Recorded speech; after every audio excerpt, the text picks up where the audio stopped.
bọn anh mẹ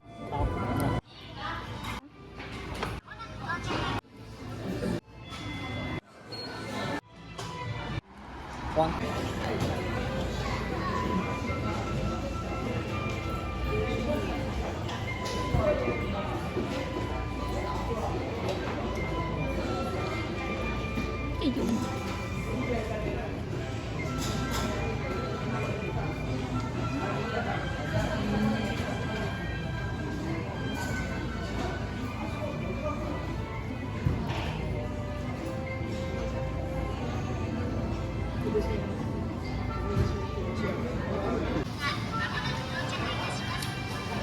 mẹ ăn không?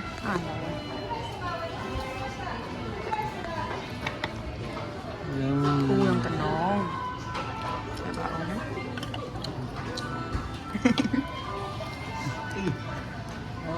Không sạch tay. Đúng rồi. Anh Hàn đang ở tỉnh này. Viên miền Bài. Bài một mọt là mặn lắm. À đó. Này. Nó có cái màu đất canh. Nào muốn ăn các bạn. Sạn đi nè. Rồi nó sạch. Các kiểu. Mau thế đấy.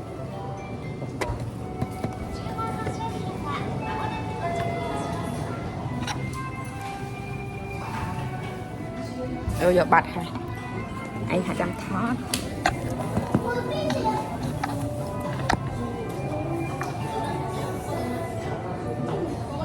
Bắt đầu được thấy.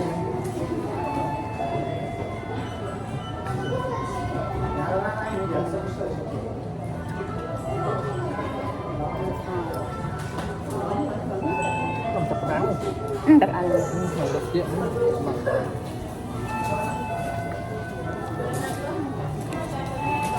Nhằm. Nhằm. Do pipi nó là phải ăn thừa. Pipi có đặt một tại vì nó bóng ở nhà. Ăn có sao ăn ạ.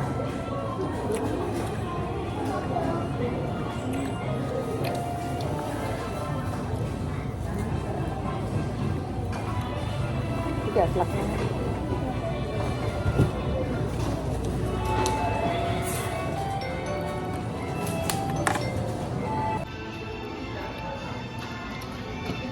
Họ tạm đi ta thầm đứng đây.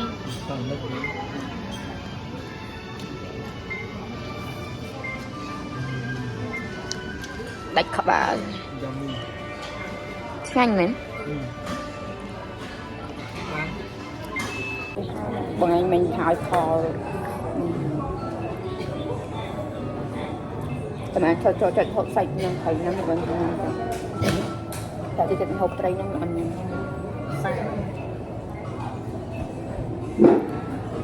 cho nó hai bên bạn con cà phê mã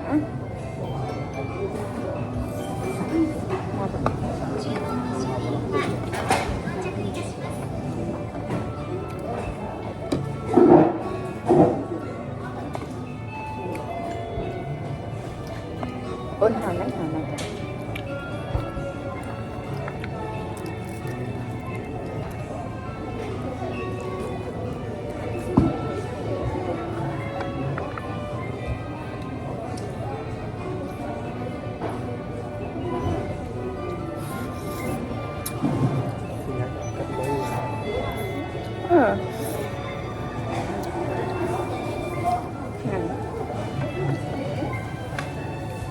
Con ta này cái nhâm một giặc đi rồi.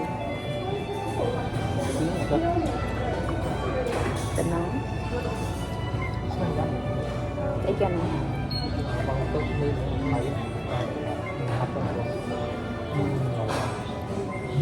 Anh đang thầy tông này.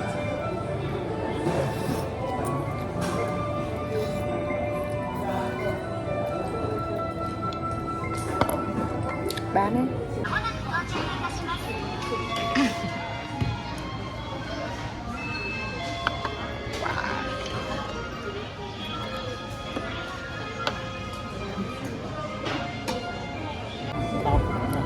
đây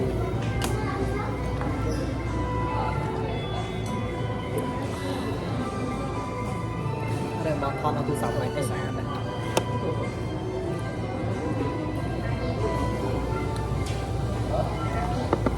hình thành một phần so này cái này của bó bó chung mà nick lần mà phải lời chết em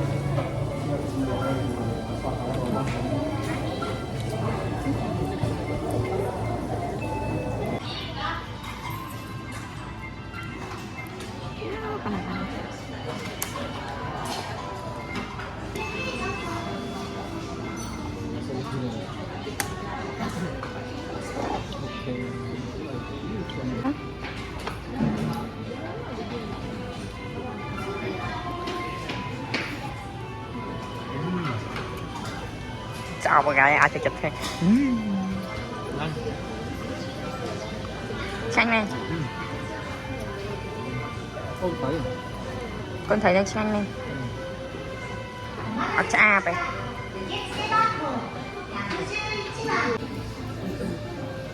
được khỏi mà xin bật nó bật xíu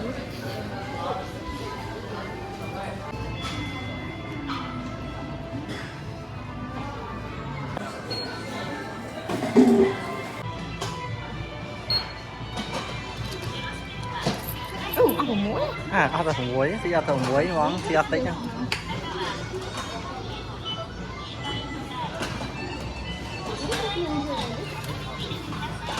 ăn mắm con cao sấp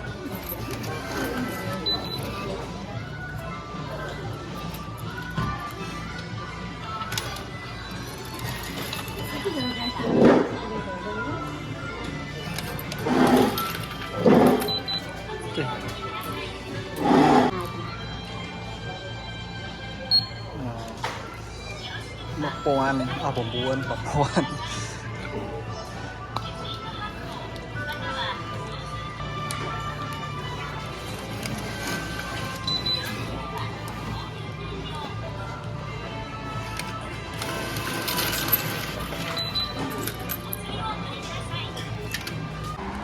con áo sập xìa tích ní nè to thắng xìa trao xì ở mà con buồn rồi chặt sập cái nhóm ở tay 10,900rồi mà con cao sập ở tay của mùi chan tay tạiនេះអស់9ចានអូអ្នកស៊ីនេះគេថាចេះតែស្គមនេះយកទីនេះ Hãy subscribe cho kênh Ghiền Mì Gõ để không bỏ lỡ những video hấp dẫn នេះ Hãy subscribe cho kênh Ghiền Mì Gõ để không bỏ lỡ những video hấp dẫn